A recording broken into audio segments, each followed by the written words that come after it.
week on the show, we are delighted to be introducing Beth Taubner. Now, Beth is a transformational brand strategist who specialises in communication and brand development.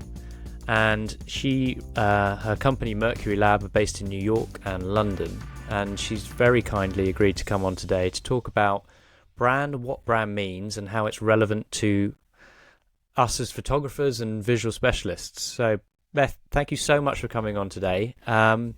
Can you start by just telling us a little bit about who you are, your kind of background, and how you got here today?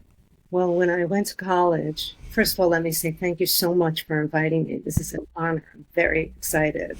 And it's cool to be speaking to you in black and white with me and all we discussed earlier. My background is I started off in advertising after studying photography and history when I was in college in the American sense. Mm-hmm. And then very early in my career, I was working on projects that were very brand related for an agency that had created the whole Ralph Lauren brand.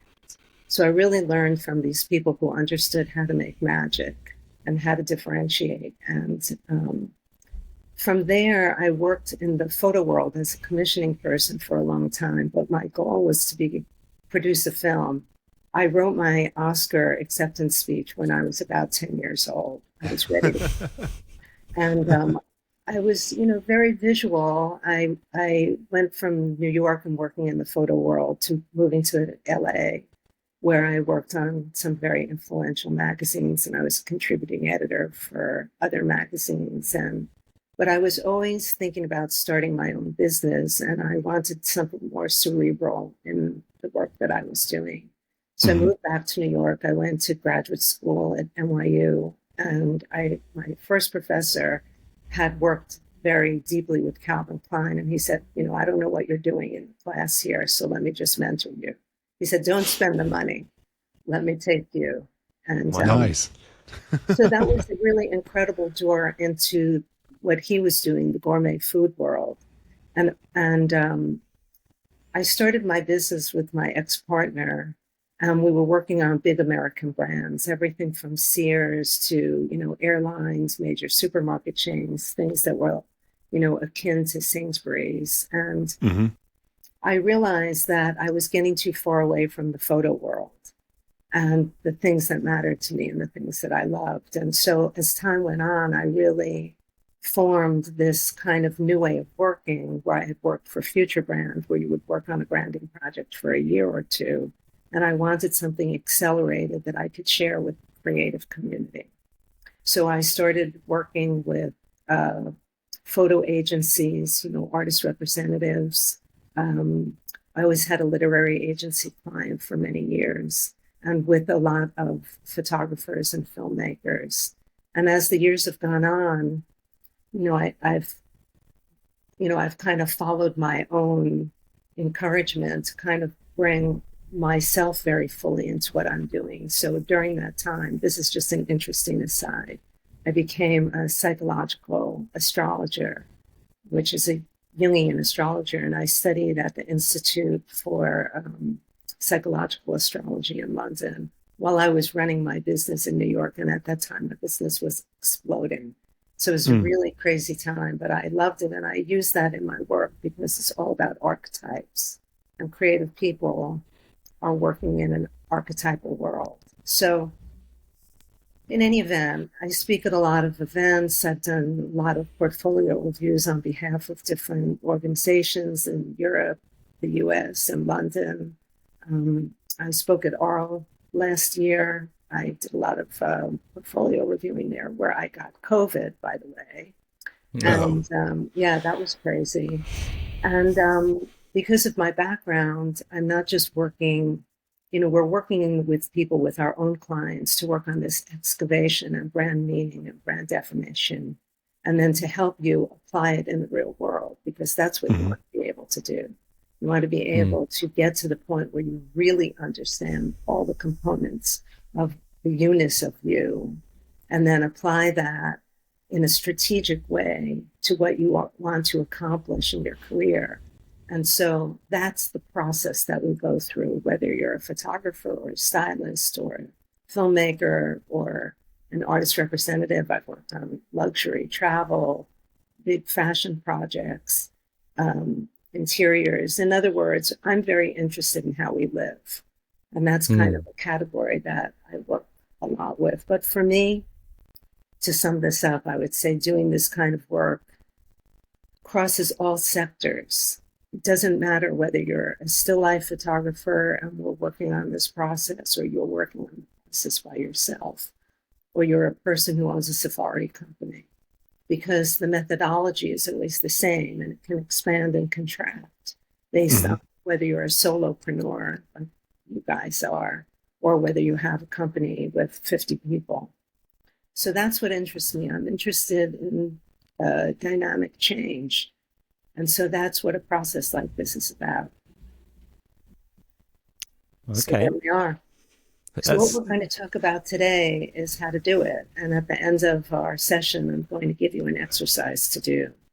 And what we were talking homework. About, yeah, that's... I like homework. Homework's a good thing. Homework is really good because... Such a teacher's pet. Well, that's how I was. I was so tiny. You know, in America, they would seat you in what they called size plays. So me and this little girl named Amy, it depended on the year who was shorter, but we were always in the front. We were like two little girls in the class picture, and going to the tallest people in the back. So it does make me the teacher's pet for sure. So I thought that we could set the stage, right? So what we're going to talk about first is kind of, we're going to break down what it means to be a brand and what are the components of a brand, so we can get kind of the fundamental facts out there. And then I thought that I'm going to talk to you quite a bit about that. And then from there, we're going to put you both on the spot, which I would do if you were in the audience. And we're going to talk about some brands in the real world. And based on the information that we've talked about up to that point, let's see what it feels like. You know, this is a great exercise in using your observation and your intuition. And interestingly enough, when I first started working with people from the UK, I had a client in the States who said, well, no one is going to take to this work in the UK. And I thought to myself, that's just not true.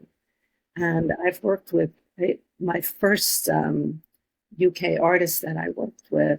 Well, the first one was a woman who was really beautiful still life photographer. I won't name her. She wins a lot of awards. But then I worked with someone extremely well known, and he came to see me here in New York, and he sat down on my sofa, and he kind of got into the seat, and all the things that he had wanted to tell someone for years came out. And that's how the work is. And I found that, interestingly enough, Americans who tended to share or overshare, they had one way of operating. But I've worked with so many people from Britain at this point, I find that they really want someone to talk about their stuff with.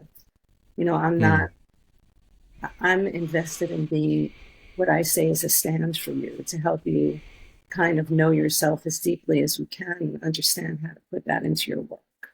So we're going to analyze the attributes of some brands. And then we're going to talk about, we're going to understand how to apply the information that I'm giving you. And then I'm sure you're going to have questions as we go along. Because also, Greg asked me a question about what makes a good photograph, and we're going to answer that later on in the session today. So how does that sound? It sounds perfect. It sounds like there's going to be a lot for our listeners to take away from this. So I think they need to stop what you're doing and sit down, pay attention. Right, that's right. Class begins. Don't eat a veggie burger while we're doing this, because it'll get too messy. You want to be able to take some notes. So first, let's talk about what is a brand at a fundamental level. A brand is a mixture of capabilities. And so capabilities are make or do, right? It's something factual. And it is always married to an attribute. And an attribute is a trait. So I found that even when I started getting into the brand business, I was like, what is this crazy word attribute? I didn't understand what it meant. And I found that people that I spoke to didn't understand it either. So if you put that wiring in your brain and you say an attribute is a trait, it will enable you to work in this way. So capability, being a make or two, is something functional, right? It's not emotional, it's a fact. Mm-hmm. So maybe the fact is you're a still life photographer, but the attributes are what makes you different, what makes you, because your aesthetics are coming out of this mixture of capabilities and attributes. And a lot of times I find in the beginning of working with people that they're not in touch with their attributes. They're only in touch with their capabilities, the facts. And that's where they're working from. So that's not multidimensional. That's not a call to action for you, and it's not a call to action for the potential client or your existing client or someone who doesn't know you yet, or someone in a part of the business that you want to expand into. So we'll talk about that a bit. So let's say if we were talking about, so are you clear on what an attribute is? I'll tell you a little story that'll help you understand what an attribute is. So my mom's brother, whose name was Bernie, was one of the funniest people in the world. And I remember when I was a child, now this is going to sound crazy. So part of my family, my great-grandparents came from Russia to New York. So my Uncle Bernie would do a Russian dance for the children, and he would squat and do it on the floor with a handkerchief on his head. And we would be screaming with laughter. So he was very funny. He was very charming. And he was a great salesman, right? Because he could make magic.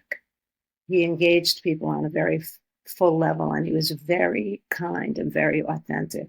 So I have just described his brand attributes to you. Does that make sense? So if you think about your best friend, think about what the traits of your best friend, like what, do you have a best friend, you guys? Or a close friend? Don't talk about each other. Oh, this is awkward. Oh, Greg, do we? All right, well, I won't Yeah, sure. spot. So in other words, I'll talk about my best friend. But let me go back to my uncle. So when my niece was a little girl, and in the States, you have something when you're maybe 6 years old where you have to do show and tell. So you would either, let's say you would bring a shell in that you had found at the beach, and you would talk about that shell. Or you could talk about a person in your life. So she spoke about my uncle. And she said, he's the funniest person in the world, and he's so kind, and I love when he does his dancing. And so she described him the way that I had described him many, many years before.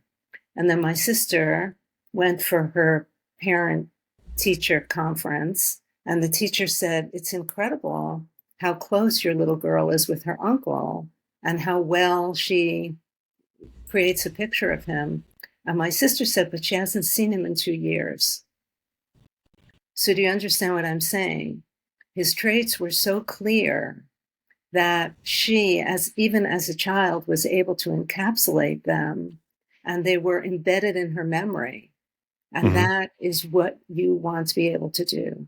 So if you're having trouble wrapping your head around the idea of what an attribute is, think of a trait. This is the first assignment I'm giving the audience, because it will help you to become more analytical in the world around you, and therefore more analytical about yourself. Okay? So one thing I wanted to talk about, I'll go through one with you. So if your capability is what you do, let's talk about Apple, because it's a very, very well-managed brand. And I do want to say to you that the word brand now tends to be very overused.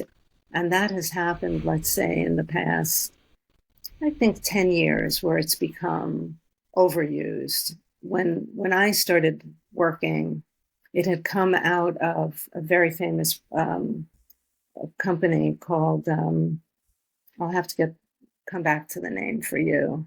And it was in the 60s that they kind of figured out this information, and nobody was on board with it at that time. Wolf Owens, that's That's where it started with Wolf Owens. Okay, Right. so let's talk about Apple. So let's say, for example, the capability is a Mac is a computer. And as a company, one thing that Apple does is make computers, right? That's the fact. But how do they do it? How are they differentiated? So, what do you think? Like, what do you think might be their key traits? I mean, when Apple, you talk about ease of use, Yes. power, creativity, Simplicity is in the simplicity. whole ethos, isn't it? The ease of use, that's right. So, the things you're talking about are the facets of the ease of use. What Hmm. else? What else about them? There's Sleek design, definitely, that's right. desirable products, But talk about that modern. because desirable products could, if you're an Android user, that's a desirable product to you. But what is, Sure, they're stylish, no, right? we said that. They're normally kind of the peak of design. They're going to be design classics. So, Classics, yeah. I'm going to give you the two other key elements because I know we're on a schedule because I could be talking for the next 2 hours. Because us dum-dums haven't got it. Yeah. Is that they're visionary, right? Right. What they Yeah. did was set the stage. I remember when they had their incredible campaign, which was Think Different. That was right at the beginning of them rolling out, and there was a huge billboard of the Dalai Lama in New York with the tagline "Think Different." Hmm. So they owned their visionary qualities, and that that's been probably one of the most influential drivers of the brand. And last but not least is what I find a very interesting phenomenon is that once they started making a phone, they got into the phone business. And so you could buy a phone here in the States for $99. So everybody had an iPhone, and yet everybody felt special. So you were having an entry point into a club that you wanted to be a member of, even though it was, I can't even think about how many people own iPhones.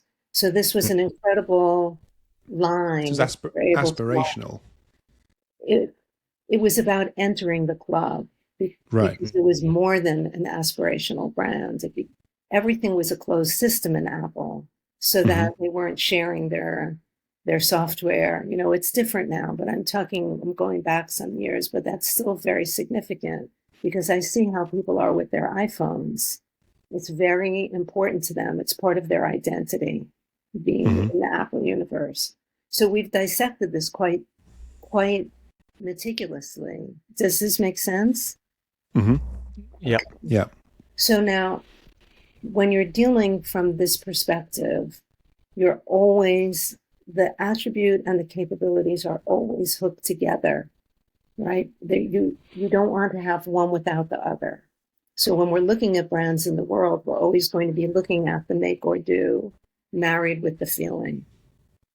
So I always say, does this make sense when I'm going through? So if I saw you sitting in the audience, which hasn't happened during COVID, you would be either saying yes or no, explain a bit more. Now, another thing that I want to talk about is that from my point of view, what I call the Jungian point of view, you know, Jung talks about light and shadow, right? So that when I start working with my clients, they're always talking about things being good or bad, but I don't see it that way because you tend to gravitate, which is true for all of us, to the part that's light because that's easier for us, doesn't make us uncomfortable. But the shadow part usually needs to be excavated so that we can work with it because it can be a very, very big driver in how we do our work. Excuse me. Orange, my assistant. So this is very, very important. Attributes swing on a pendulum. You're swinging on your attributes all day long. It's not like there's no solid wall between being in the light and being in the shadow, right? Because what this work helps you to do is to have more consciousness about the shadow and use the shadow You know, I remember reading an article in the New Yorker magazine a few years ago about someone who works with blocked Hollywood screenwriters, and he only works in the shadow. He's not interested in knowing what's working. He's only interested in knowing what the pain points are. And that's how Okay. he gets them out of their inhibition, their inability to work, their inability to write, Hmm. which is not, I mean, the politics of the moment are very complicated for the Hollywood writers. But Mm.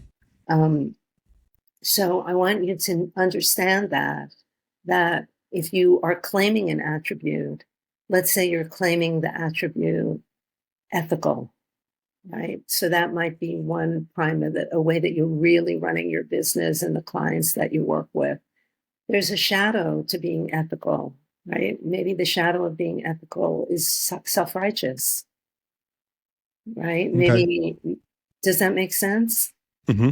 Right? Because you may be very holier than thou in how you look at other people who don't share your values. Mm. And So it doesn't have to be the polar opposite. no, that's right. It's not the polar Right. opposite. It's not that Got it. literal, right? Because when you have an attribute, there's many facets of the attribute. So when you're doing this work and you're really excavating your attributes, you're looking at, I don't know, you could be working with 100 attributes that then get distilled into 4 attributes. So the 4 attributes being, um, I don't know if I have a visual for this. Let's see. Almost like pillars that are kind of made up of all of those attributes. You know, that they're kind of an umbrella for those. That's right. It's an umbrella, but your umbrella wouldn't have 100 attributes. You would have what I call the platform attribute, which is rational in nature. So that Mm. I thought that I had something here that I could show you, but I don't have. And then could you say that if an attribute was something like rational, could you say the shadow side of that is that it makes that person rigid, I or would perhaps say that's true, maybe less? very black and white, but one might have that attribute as what I would call a functional attribute, because the way the attributes work is there's the rational attribute, uh, right? There's the rational attribute, which tends to be about how you run your business, let's say. So maybe in there, I had an artist I worked with where the attribute was streamlined. And it was really, really early days where people were doing everything on the computer. And you went to his studio to shoot, and there wasn't even a piece of paper, like if you wanted to write something down. So that's how he ran the business. It was completely streamlined, but in many ways, it wasn't that friendly because there wasn't so much room for the humanity of things taking place. Does that make sense? Then Hmm. on top of that is an emotional attribute, and the emotional attribute is what I call it has a little bit to do with your persona. It's kind of what you slip into every day that is easiest for you to access. So I say it's your favorite pair of jeans. Hmm. Okay, so that makes sense, right? Because we all Hmm. have that. And so many, many people I find are only working with the rational attribute and then what I call the default attribute, this favorite pair of jeans, because they're not doing the work to get further into the meaning of their brand. And when you're only working like that with one brand cluster, right? So let's say in the light and shadow of that default attribute of that pair of jeans attribute, maybe we're looking at 4 or 5 words that are kind of in the light, and then we transition into the shadow, and then that goes into the default attribute area. Does that make, it's hard to explain it without a visual, but that makes sense? I think so. Yeah. Okay, and then the next attribute above that is what I call the 50-50 attribute. So sometimes you use it and sometimes you don't. And then at the top of your brand pyramid, which is where all of this would be laid out, is what is called your aspirational attribute. And that's the jet fuel. That's what helps you to really move forward into the next part of your career or the next part of Hmm. your work or the next sector or category you want to expand into. And So when you say top of the pyramid, you mean the peak, that's right. the peak, And what would be an example be of an aspirational attribute? Maybe maybe the aspirational attribute could be something as simple as I have many that I could use, but maybe it's bold. Maybe your work has been very, very quiet and kind of leached of color, and it feels very introverted. And so maybe what we find is as we work on the excavation, now working on the excavation is it's aesthetic, but it's very psychological, right? Because we're looking at the family history, because that's where the hidden attribute is almost 100% of the time, right? So that when we go back and we really look at the family psychological DNA and how it influences you, and we have the courage to go there, then we're going to pull that attribute to the top. And then once you embrace that, and that takes time, because you're going to be working in a different way. You're going to be working with all of these attributes. No, you're not cherry picking the attributes. You're working them more holistically in the true sense of what being holistic is. So I realized that, this is the analytical, theoretical underpinning of how any brand is constructed. So we're going to do some exercises. So we'll see how you use this information that I'm giving you, right? Because what you want with a well-managed brand is for you to be able to pull out the traits in a very distilled way, not to say 50 words when you can say it in 5 words. Sure. Because one thing that I do work on, and I always do when I'm doing reviews, is I ask the artist to talk about the work before I look at the work. Right? Because if you understand what your attributes are, you can speak about your work. And many times people do not meet your work first visually. They meet you at an event. They meet you at a dinner party. They meet you when you're doing on a bike ride from Paris to London. Could be anything. You could be anywhere where you're called on to talk about your work. Right? So it's about the world out there, and it's about the world in here. So I realize I'm throwing a lot at you. So at any point, this is great. Okay. So I thought that what we would do now is let's talk about some brands. So when I talk about a brand and I ask people to do this work at home, when I work with my own clients, I don't give them all the same exercises to help them learn how to work with their attributes, right? Because I have to be there with them and figure out what's going to move them off their position. But one exercise that I give everyone is brand analysis, right? Because it is like, it's a powerful tool that helps you be very analytical about the world out there. But you could be analyzing something local. You could be analyzing, again, your local. Maybe you're talking about, like where I live in London, within a 2-block radius, there's 5 different charity shops. And so they all have a different positioning. And I think, well, I'm going to go to this one because they have really good art books, and I'm going to go to that one because it's merchandised like a really cute boutique. And then what do they have there, right? What's aspirational for me about going in there? How does it align with my own attributes? So maybe it's that, or it's a city that you like to go to, or an architect whose work you adore, or maybe it's something about music. In other words, I want you to think big when you're thinking about doing this exercise. So I like people to analyze 2 brands a day for 3 months. You get yourself a little notebook, or you put them in your phone, and you spend 5 minutes a day doing this exercise. And you'll hate me for giving it to you. You're going to think, well, it's a complete burden. I don't want to do it. Many people are very resistant to it. But the more you do it, the more you will be able to understand your own work and to articulate your own work. So let's talk about, should we talk about Harrods? What do you think? Is that a good one? We talk about Harrods. I'm obviously a frequent shopper. I'm not. Well, the thing about Harrods is that it has a strong identity. So what do you think? Just have a little momentary think about Harrods. What does it conjure up for you? Probably not the same as it does for you. I don't Well, know. in other words, I don't want you to judge it. Being a Okay. brand analyst is not about judgment. It's about being more neutral. I say it's like Okay. being like a colander, and you put the spaghetti in, and the water runs through.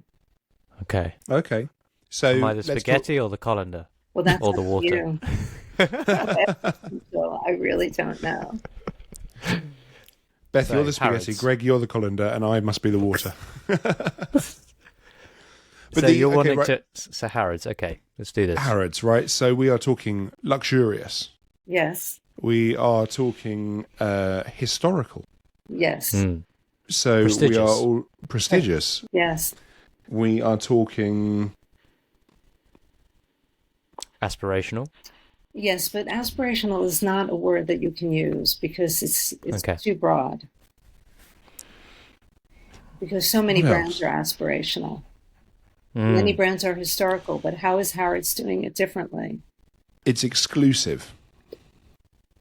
I think that's not true anymore. I think that was, Yeah. See, here's the thing. They've got lower price point things now, don't they? But they are still. I think there is a sandwich in there for £20. no, let's talk about the food hall. How about that food hall? Yeah, I mean, it's delicious. And what does it feel like when you're in the food hall? Oh, well, I get really excited when I go through the food hall because it's really unusual because there's lots of things there that is not available anywhere else. Get the emotional word. The emotional What word. does that food hall feel like? That's what I'm asking you. I'm not asking you. It's like Honestly, being a kid again. exactly. It's exciting, isn't it? It is. It's sensory, Yeah. right? You can get that, right? It feels everything, the smells, the presentation, the design. It is so, I agree with you, it's exciting. It's before, again, this word immersive was co-opted. It's immersive. Hmm. It's like every note is working in concert, and that's not necessarily the case in every other department. There's 330 departments in that store, which is unbelievable. Wow. And it's very differentiated from a place like Liberty. Like Liberty, I wouldn't say has the same positioning, although they're both brands that came out of the Victorian era. But Hmm. we're not going to analyze Liberty, but you're doing a very good job with this. And that's because Harrods knows their brand, Right. right? And they're managing that brand. And even when they slightly iterated their logo, it still feels like Harrods. And interestingly enough, they started by selling tea. And so it makes sense that they're still conjuring up. It's every tourist who comes to London goes to Harrods. And there's a reason for that. It's because they want to go home with something that says they've been to Harrods. Like I Right. have a little magnet on my fridge that is a teapot and that says Glorious Britain. And that's why they're going to Harrods, because it's Glorious Britain. It's something that, Biscuit tins. exactly. That's right. Right. All right. Now, an exercise that I really love is to take something that has a similar make or do, right? Another brand that maybe makes or does the same thing as Harrods. And we look at them and see how they're differentiated, right? So maybe they're both selling food. Maybe they're both selling clothing or beauty products. So let's talk about M&S, where I'm Right. sure you've been to. Yeah. Mm.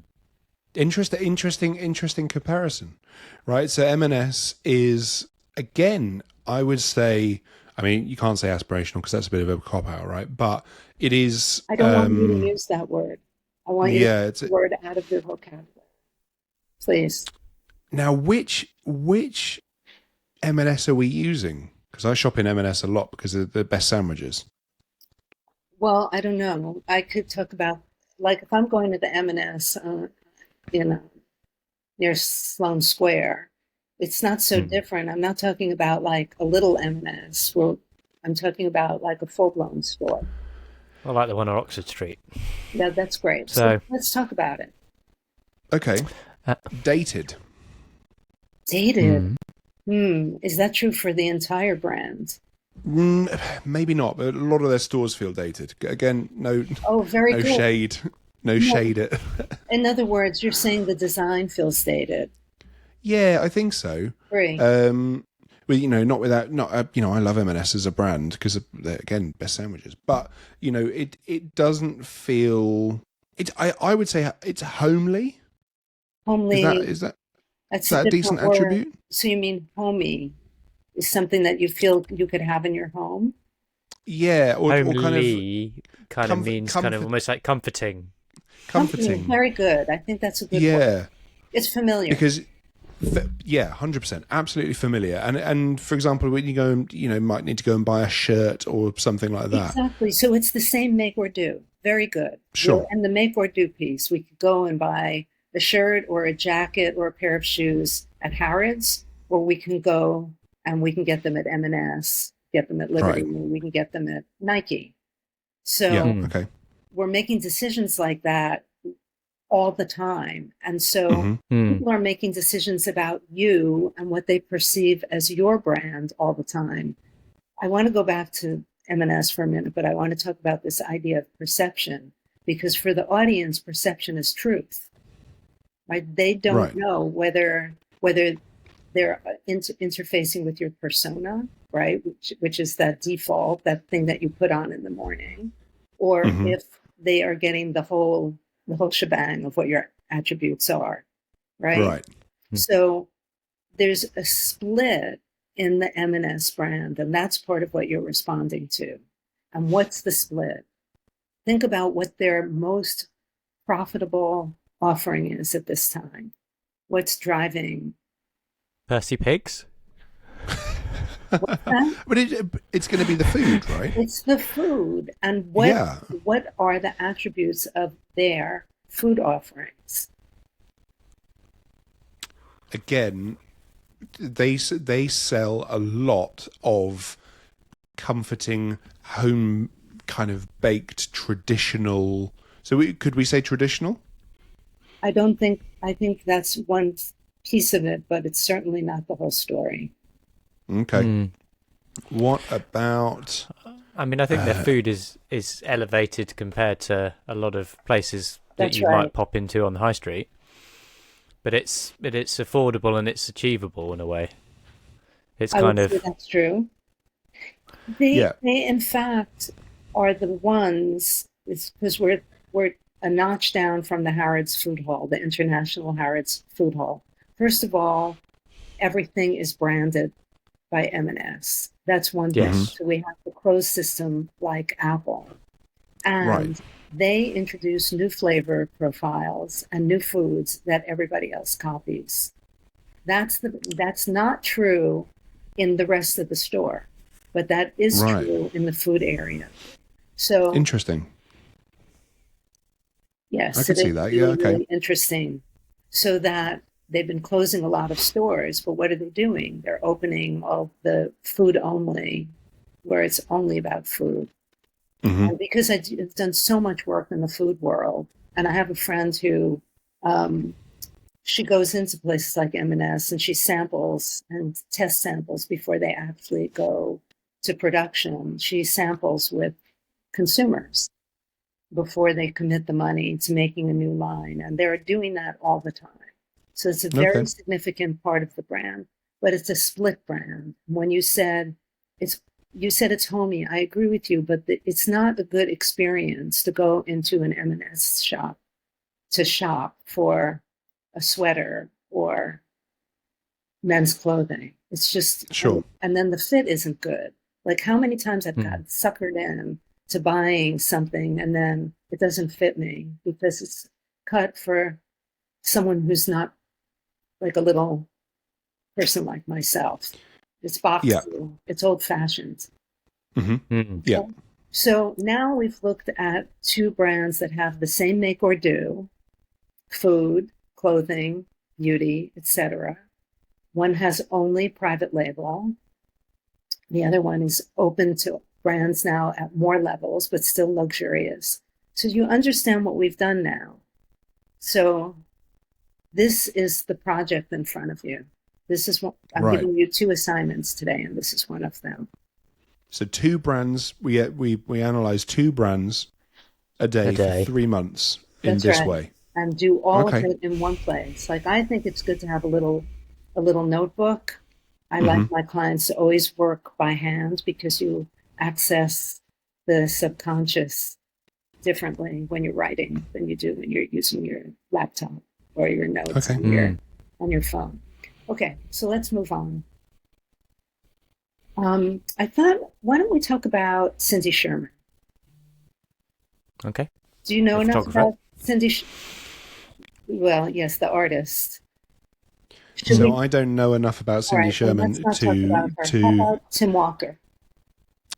Yeah, I think most people would be familiar with Tim Walker. You know, I was going to say fantasist then, but kind of fantasy photographer in a way. You know, shot for years for Vogue and. That's right. Fantastical is the attribute.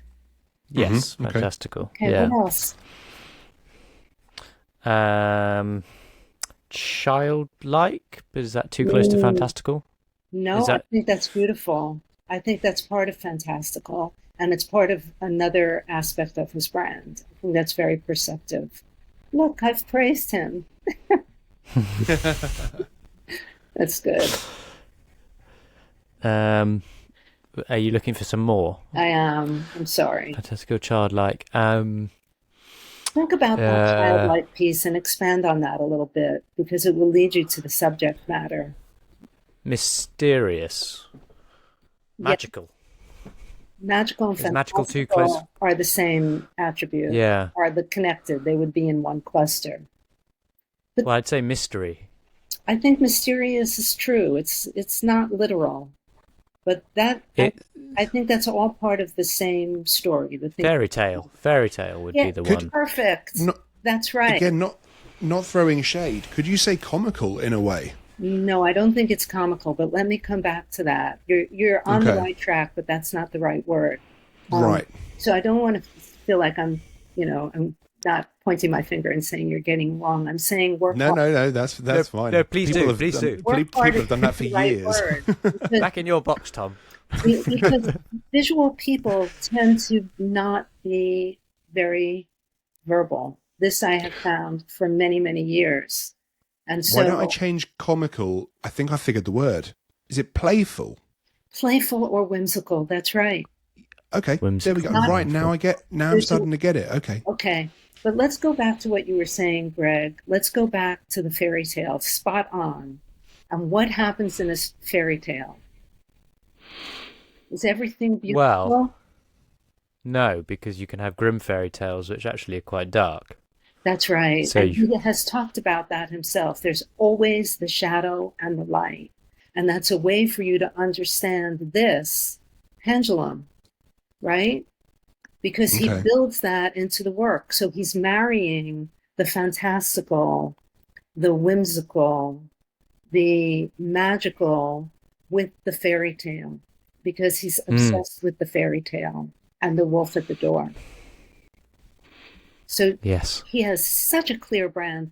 I remember when he had his show a few years ago at the V&A, and I went there, and there were like hundreds of people stuffed into the room. But I went through the show back and forth probably 3 times because when we want to talk about being transported, it doesn't matter whether we like the work or we don't like the work. This is what the work is about. And you want to go there or you don't want to go there. And all of that is fine. That's why it's not good or bad. It's on brand or off brand. And he is on brand. He knows, even when he did like the little book about grannies, I think it was, the little old ladies, he's pushing more into the whimsical part. So you're not always using the attribute at the same level. Maybe you're embedding something higher in the brand pyramid, and then what would normally be your default might not be as strong in the work that you're conceiving for that moment, right? It's not so literal. Do you understand what I'm saying? Yeah. Okay. I get it. All right. Let's talk about Matisse. Do you guys know any of Matisse's work, the painter? No, because when I think of Matisse, I get it confused with Marguerite and the kind of backwards bowler hat man and apple heads. Matisse was the painter that did. I should have quickly googled this. It's the very famous. Let me get the pose right. The Blue Lady. Is that right? Is that the right pose? Something like that. Is that the first thing that Google image? Yeah. But No, third. let's talk about him. Let's talk about the feeling of the work, because he's an Bold, interesting. colourful, striking. That's right. That's the delivery system. That is correct. Right. And that's how he delivers the feeling, which is what? Mm. I'm not very good with art. Psychedelic. Well, No, that's I don't think the feeling is psychedelic. The psychedelic is Jimi the Hendrix. feeling. Right. The feeling isn't that of confusion.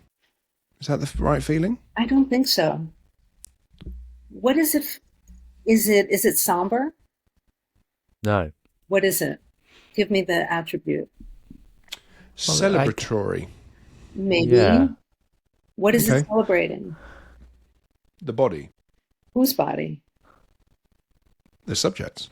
No. Not all of it. Not obviously all of the work. Quite often the female body. The female body. That's right. Okay. Right. So what were the words you said? Tell me again. Bold, Celebratory. striking. Bold, striking. Bold, striking, and colourful. That's right. Okay. And then we said, well, I would say exuberant. Mm-hmm. It's a big word, right? Okay. It was revolutionary. You know, he came out of the Fauvist school, and he took gravity away in his pictures, and it's pattern upon pattern. It was a new way of seeing. It became extremely influential. So he was revolutionary at that time, and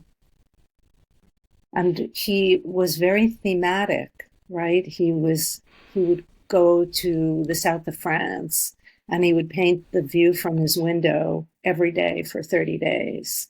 And it was always connected but different. Now, this is another show I saw at the Royal Academy, where I saw that show. So it's incredibly edifying. Because it helps you understand, like, whether we were talking about Cindy Sherman or we're talking about, Mozart. They're exploring, sometimes for their life's work, a couple of themes, and then they're deploying their attributes, not always in the same way. So we could find this to be true not only about fine artists, but about people who are in the commercial world, where they want to be hired for their attributes, right? Mm-hmm. And so they're bringing their attributes, their aesthetics, their point of view, and they become known for that and a variation on that. But I don't want to talk about photographers today, because in my experience, photographers get too wound up if we're talking about other living photographers who have breath in their body. If they're standing, they might be. So do you, you understand what I'm saying? Yeah. Okay, so the last person I thought that we would talk about is a filmmaker. I thought we could talk about Tim Burton. Any interest? All right. Yeah, so Dark. Wait, Greg. Yeah. Are you familiar with Tim Burton? Yeah, I know. I wouldn't be able to bring up his entire repertoire. I mean, the first films that come to mind are kind of Scissorhands. He did a remake of Charlie, Charlie and the Chocolate Factory. Very good. He did those kind of, again, like dark fantasies, really, almost like cautionary tales for children, maybe, Very or something good. that's he focuses on the odd characters, the kind of almost like the outcasts or the freaks. You know, if you want a derogatory word, that's. Well, let's get that out of the shadow, because celebrating them. Many artists feel like frequently one of the first things they say to me is that they're outsiders, so that when they were growing up, they were seeing things differently, right? So this is very common, and that's not a usable attribute, because it's kind of a given. I would say that, but I think you're getting to very important places with Tim Burton, because he is talking about It's gothic, childhood fears, childhood imagination.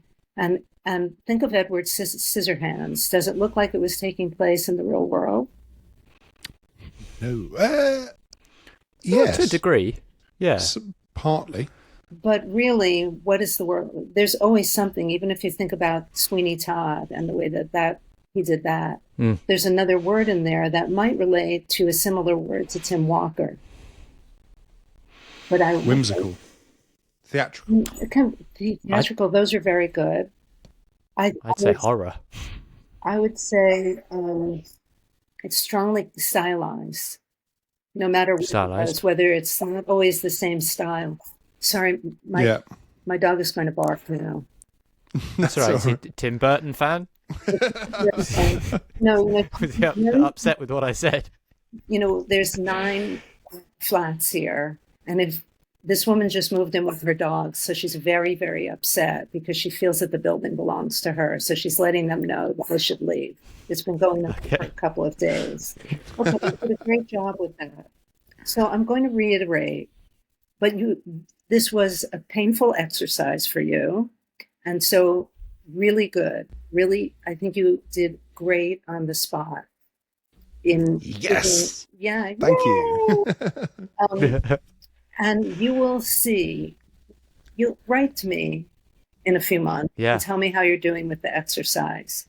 Because I'm probably going to run out of brands. Well, but remember that it could be why you're buying a certain pair of socks. Like it doesn't have to be so grandiose. We've done M&S. Such good exercise. M&S is done. I don't buy my socks at M&S, but and why you get, sometimes you try things and then it's not the right fit. And sometimes it's literally not the right fit.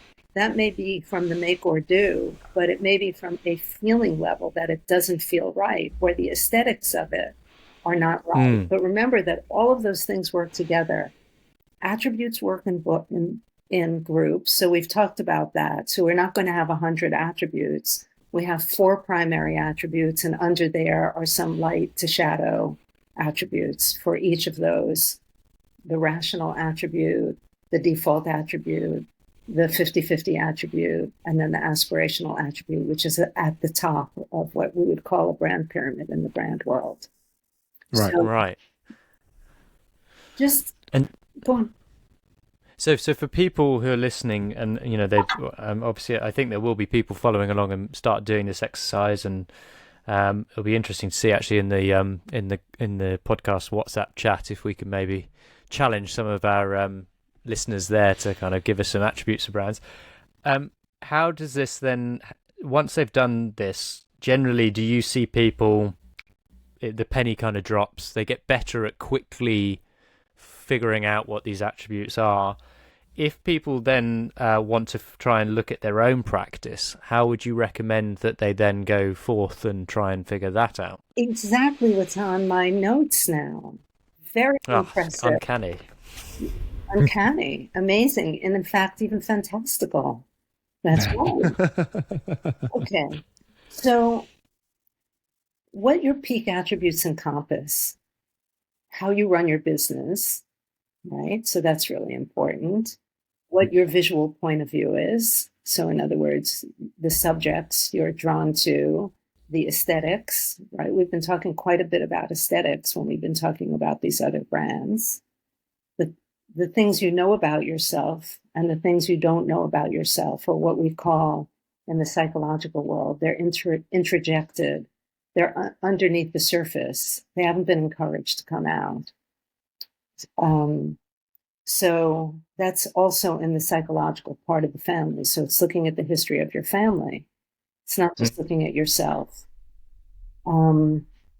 So I find this fascinating because your approach to understanding brands and kind of getting down into the kind of depths of it is almost like you have to be a kind of therapist to the people coming to you in a way, and if we're talking about photographers, then it's almost like a photographer's therapist. That's right. Which, let's be honest, a lot of photographers could probably do with. If you look at my website, you will see that this is what people say about me. This phototherapy. It's call me their guru, which I find uncomfortable. I have clients who call me the photo whisperer, because what happens, even if you start the work on your own, is that it allows you on the most fundamental level to become more fully who you are. And you can't get that there by doing what you've always done before. You need to take another approach. And I find that when people start this work, there's almost a call that goes out to them on a very deep level where they think, I need to make a change, or something's not working for me. Maybe you're someone who's had a very big commercial career and you want to start doing personal work. Maybe you're a fine artist and you want to be able to cross over into doing some commercial work. Maybe you've only done stills and you want to become a filmmaker. It's not always so big. Maybe you're just feeling like you need to make more money. And how are you going to go about doing that? So pay attention to the call. The call comes in a very big way every 7 years. So if you in the audience want to be tracking some of the changes or decisions that you've made about your business and your work, track them through from the time you're a child. You're going to see that there's a lot of information in there. It's the 7 years because of a 7-year itch, or is that something more on an astrological level? It's astrological. It's as Saturn moves through your chart. So you'll feel things at 7, 14, 21, 28, 35. You always feel it at 49. But sometimes you feel it going in, and sometimes you you might start to feel it the year before. I can't tell you how many people come to me when they're 35 years old, because at 36, you come out the other side. Or they come when they're 41, and at 42, they come out the other side. That's very, very, very common. So I'm always looking for that. I'm interested to see what's happened on those 7-year. The 7-year itch, like, I'm sure that they didn't know the astrological underpinning, but it made sense.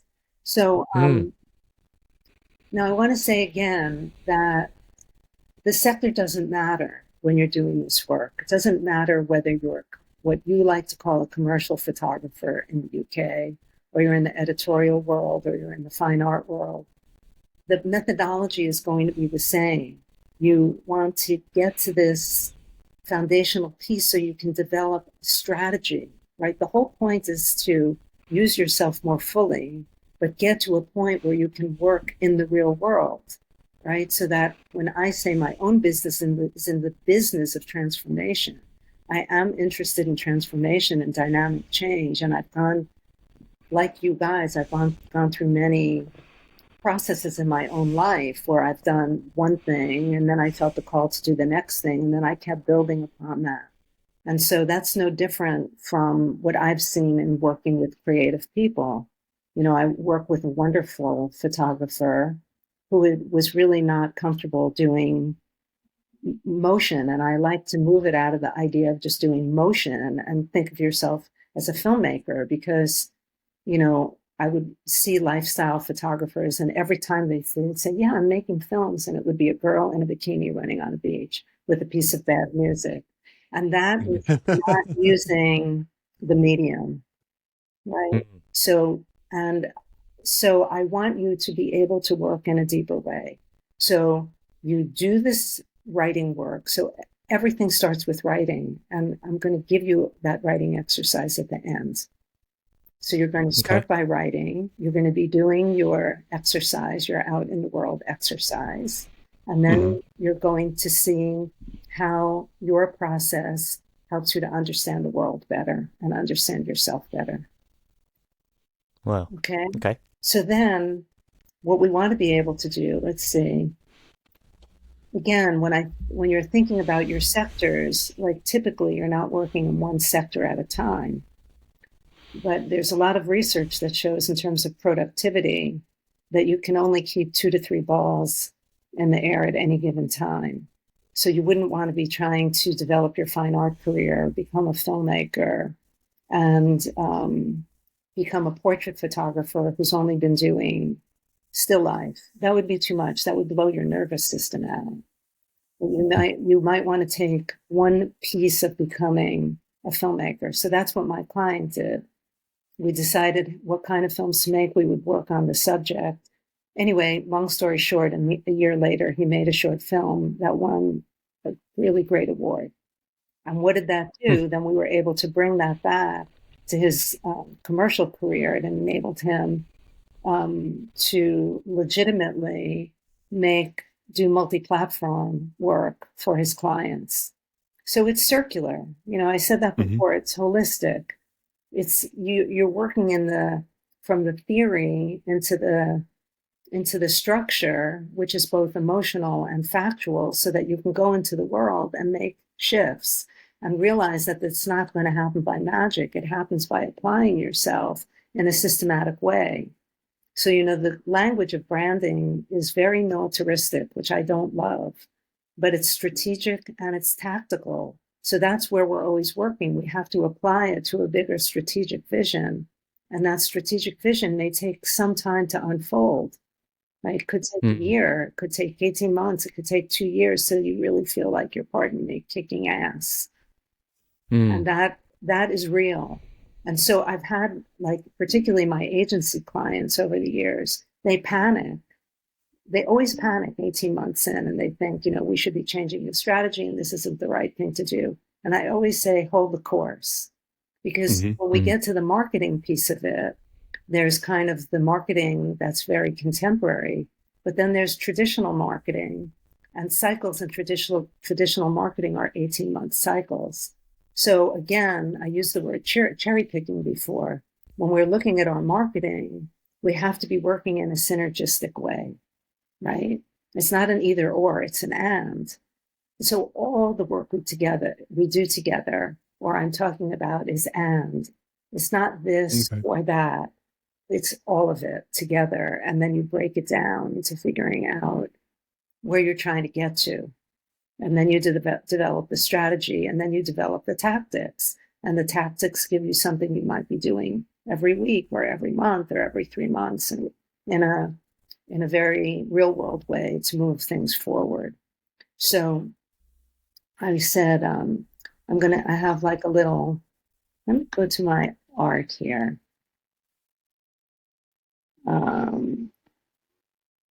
I don't have every single one of my slides here, but I want to talk about this. So this is a big one. So branding and marketing, first comes the brand voice, then what? So there's you and you're the brand. Then there's your photos and how and what you shoot, right? Then how do you edit? And maybe how do you develop your portfolio? Because here's the news, you guys. At the high end of the market, people still have portfolios. And why is that? Because creative directors like books. There's a real reason for it.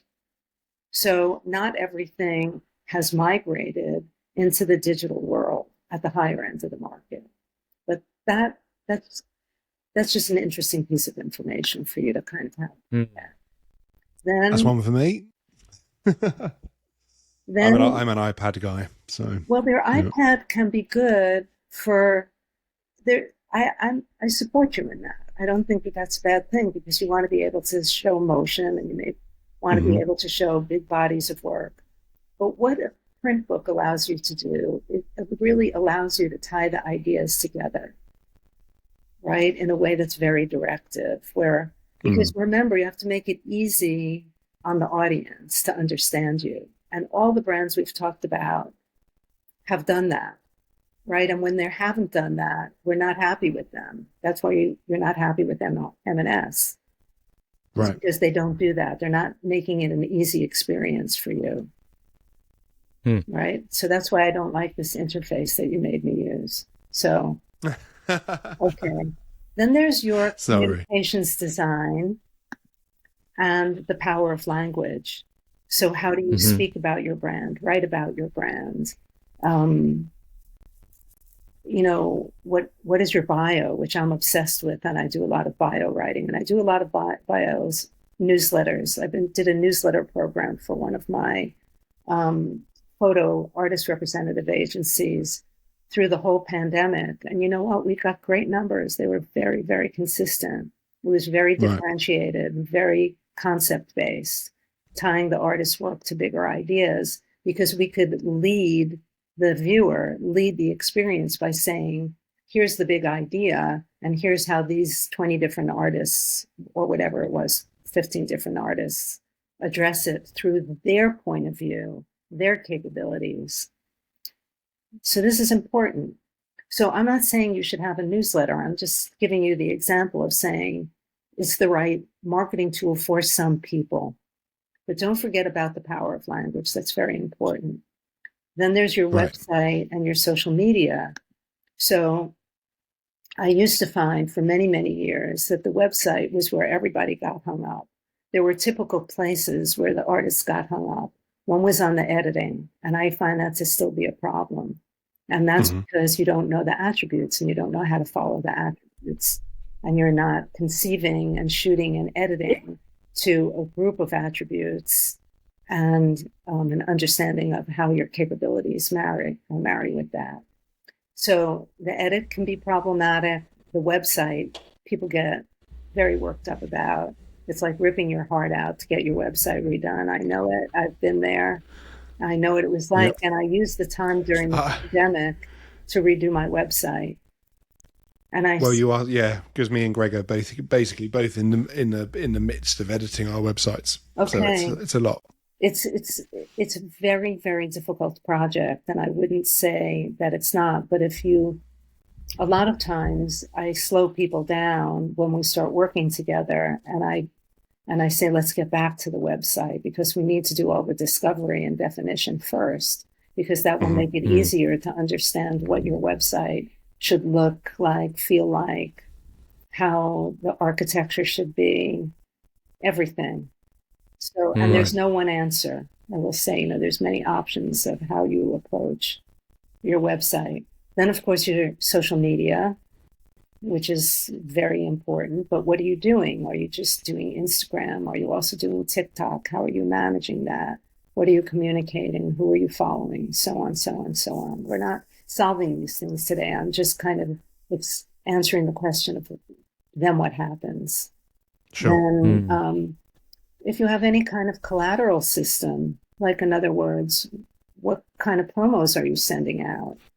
During the pandemic, that became more complicated, but people are going back to hybrid jobs. I think, interestingly enough, in the UK, people do more print marketing than we do in the US. I am finding, though, that if you do something and you send out a print piece, people are taking notice if you're able to reach them, because they're so barraged in the digital world that the ability to handle something is very profound. Right. And if you're with an agent who goes to the book, it's good for them. Then contests and PR. What are you doing? What if you're doing fine art? What contests are you entering? Are you getting interviewed for annuals or biannuals? Things like that. Let's see. Getting meetings and taking meetings. Oh, yeah. This is a hard one, right? Because we talked about this earlier, because very visual people are not usually very verbal people. So that's why you can see in my cascade here of my chart, the language communications have to take place earlier in the process so that they allow you to speak about the work, because you need some short statements, what we call messaging. In my business, that's called brand messaging. You need to have some messages so that when you go on a meeting, you can easily access your attributes and talk about who you are, what your work is about. And also what's going on now is people are having the right treatments, and that's happening in every part of the industry in the States. It was advertising, but now if you're doing brand direct, or you could even be doing something editorial where you're being asked to write a treatment. So you have to know, you have to focus on the language. I'm very focused on the language piece of this work. Then there's your personal work, which I would never call testing, because it makes the artist feel very anxious. They're like, you're testing against what? Are you going to be graded on that? Think of it as personal work. What stories do you want to tell? What are you obsessed with? Many of my clients do quite long-term projects of personal work. Then, are you wanting to do something in the film world or the motion world? And how are you approaching that? So you're applying the same attributes to your film work. And then I just have a few more things. Fine art. And so I have many clients who have feet in 2 or 3 different worlds. But, you know, what I said to you before, you know, if Matisse was a photographer, the work would would be a lack of gravity. There'd be bold color. It would be joyful. It would be sensual. In other words, so you understand that the medium doesn't matter, because the attributes and the functional aspect of it, in other words, the capabilities, are going to be, it's like a blueprint. They're going to be flowing into every part of what you think about, you conceive of, what you make, what you do, what you create, what you conceptualize. So, and then last but not least are new markets, and how you approach identifying new markets and communicating with new markets. So I have, and then another piece in here, which we haven't talked about at all, is about building your team and having your team be in alignment with you and your attributes. So they don't have to have identical attributes to you. But here, I'll show you my funny little slide that I have. Work in alignment with the team. So maybe it's your retoucher. Maybe it's the producer. Maybe it's the agency. Maybe it's your brand consultant. Or maybe it's your web designer. You don't have to have identical attributes, because you're going to come from different psychological backgrounds. You have different brand DNA. Everybody has a belief system. But when you're working with people, that becomes the internal culture of your brand, even if they're not working under your brand umbrella. Does that make sense? So sometimes you end up with a retoucher and you're like, I can't stand how plastic everything looks. And that's because you're not sharing on some fundamental level a capabilities attribute or an aesthetic attribute.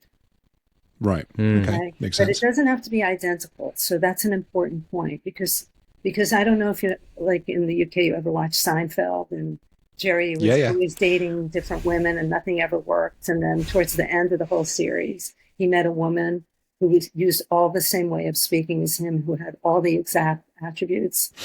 He couldn't stand it, because he said, it's like dating myself and it just doesn't work. So it's just a good thing to think about. So in other words, you need to work with people that you trust. So this will become even more important as you're expanding your markets. So I want to say, be patient to take the long view. You know, if you're in a hurry, working in this way, it's very methodical. And at the same time, it's not going to be that linear, because there's going to be things you gravitate to that are more pleasurable for you to do. And then you have to push back into the things that you don't love. Like procrastination. Yes, and you might procrastinate. And so you'll have to kind of dissect that and what that's about, so you can get through that. Because it's a shadow piece. And it may be being perfectionist. Right? So that's the attribute that I would associate with that. So understand and don't judge yourself if you're backing up. If you've taken 2 steps forward and 1 step back, that's okay. I'd say it's quite normal, but try to go back to your plan. You know, you need to have your plan written down somewhere. It shouldn't be too amorphous. Don't just write it on the back of a napkin.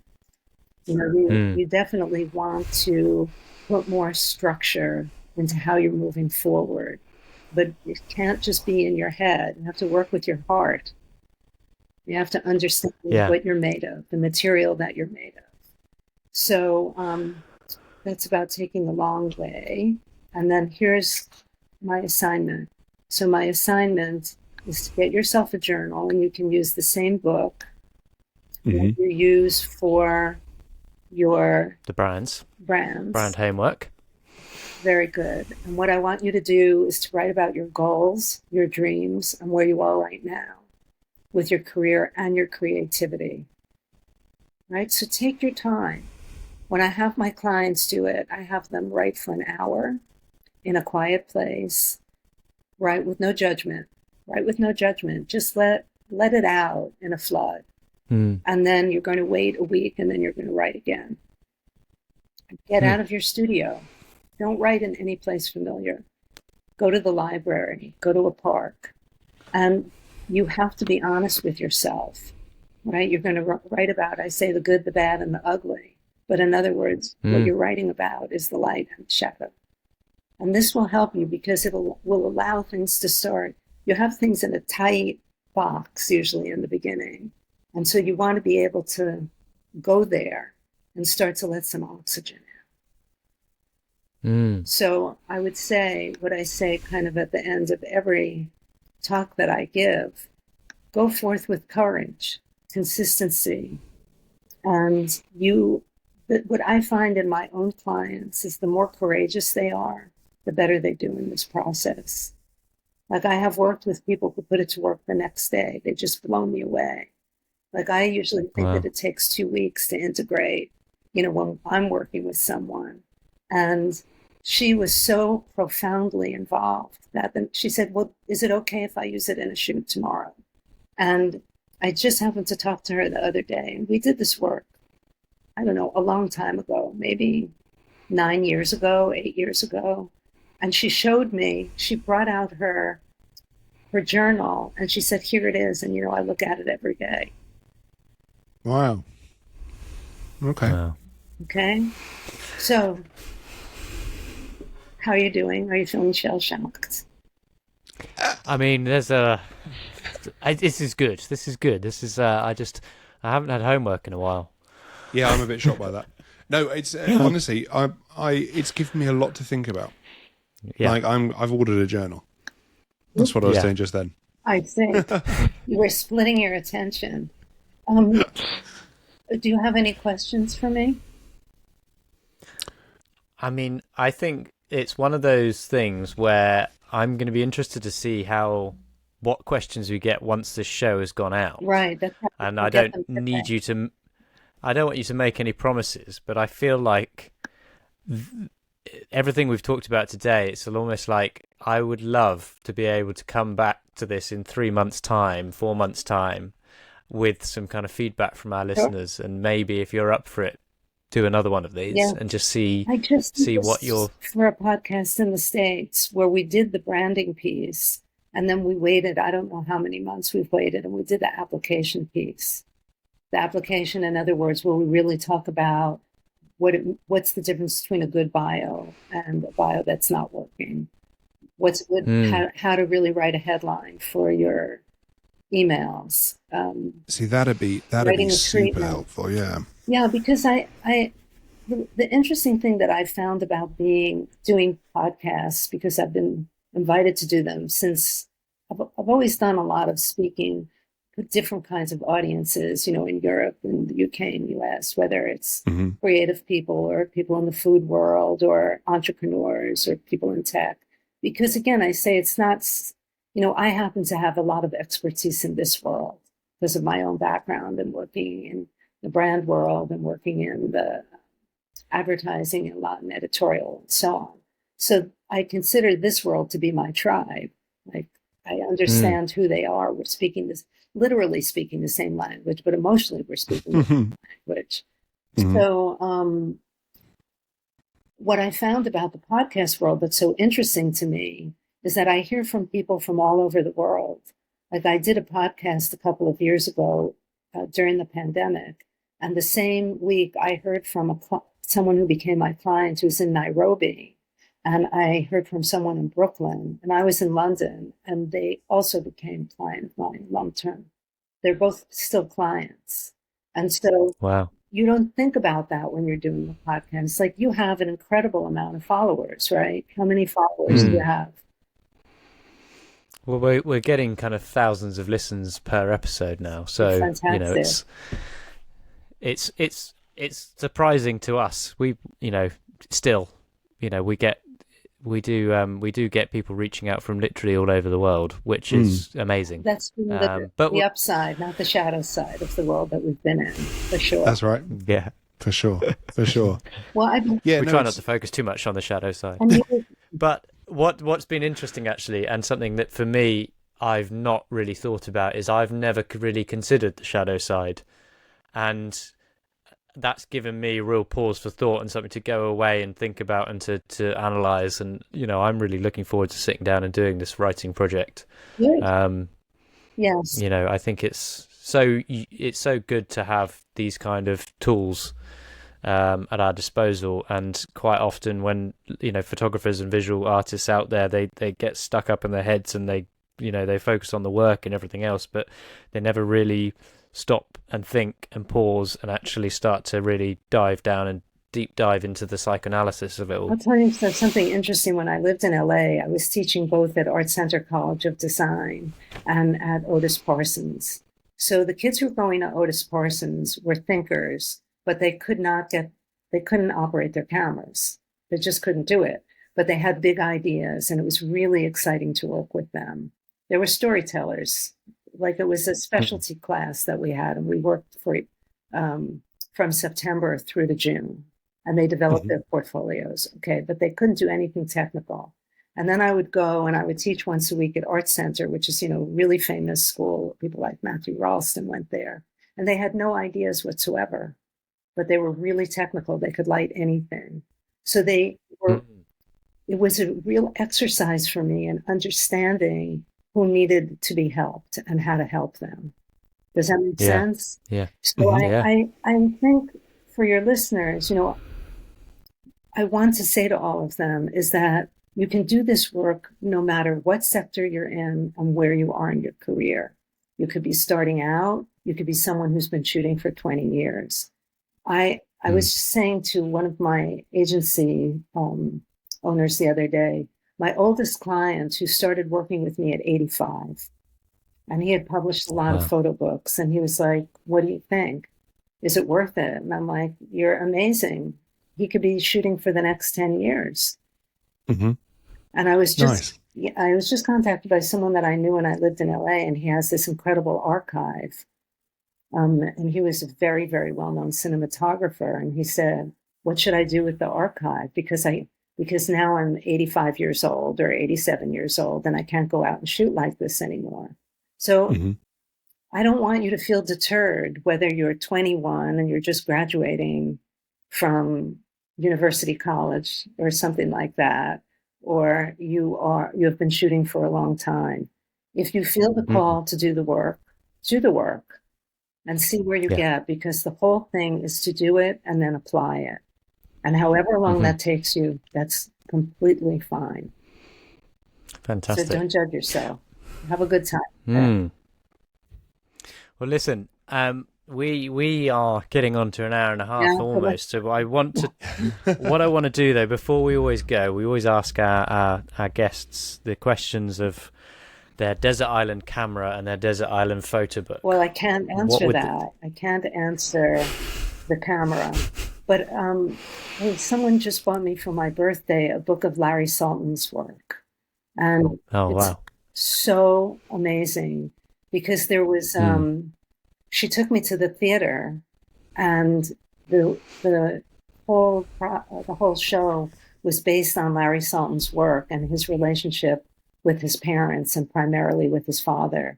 And really, it was all about what it means to be a man and what it means to be a father. And it was very, very profound and also very funny. And I had no prep going in. I didn't know that the play was based on Larry Sultan's work. And there was a backdrop where they kept showing photographs. And I kept thinking, God, the casting was unbelievable, because they're talking about these archetypes from the 1950s, only to find out that I was looking at Larry Sultan's work. So long story short, I said to my friends, okay, you're coming to this birthday luncheon, don't buy me anything, because if you're going to give me anything, I want you to contribute to a dog shelter or a dog charity. So my friend who had taken me to see to the theater, she said, I feel really guilty, but here's a book of Larry Sultan's work. And it's extraordinary. So That's my favorite for the moment, but probably not my favorite overall. Fantastic. Lovely. Well, we'll get there later. We'll find out which book it is for Larry Sultan's, and we'll put a link to it in the show notes. I just want to say from ourselves and our listeners, thank you so much for coming on today, because you've given us so much food for thought, and it's not often that we have someone come on that can really, give us the tools to deep dive and to actually do some of the work ourselves in a way that you have. Thank you. And I think it'll be very beneficial to a lot of people, and I'm sure there will be a lot of people that want to reach out to you as well. So on that note, where can people find you if they want to reach out to you? They can email hello@mercurylab.com. So hello, I think you know how to spell, HELLO, at mercurylab, which is MERCURYLAB.com. So it's Mercury of the planet, a lab where you do research and development.com. So there's meaning in the name. That is excellent. Okay. So I'd love to hear from anyone if you have little questions for me, or if you want to chat. I'm in New York at the moment, so 5 hours behind London. But I would be happy to hear from you. And I would be happy to hear from you, Tom and Greg, and see how you're doing. And thank you so much for inviting me. It's been a real pleasure. No, it's been our pleasure. Thank you so much for coming on. Take care.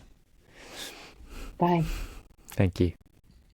Thank you very much for listening to the latest episode of the Exposed Negative podcast. If you'd like to support the show, you can do that by heading to our Patreon or doing one-offs. The details are on the website, and the Patreon is patreon.com/exposed negative. We'd love it if you subscribe to our YouTube channel, which is youtube.com/@exposed negative. And obviously, we're on Instagram, which is xnegative. If you want to follow us personally, mine is tombarnes.com on Instagram. And the website, and then Greg's is @GregFennell, and that's FUNNELL. So thank you very much for taking the time to listen, and hopefully you enjoy the next one.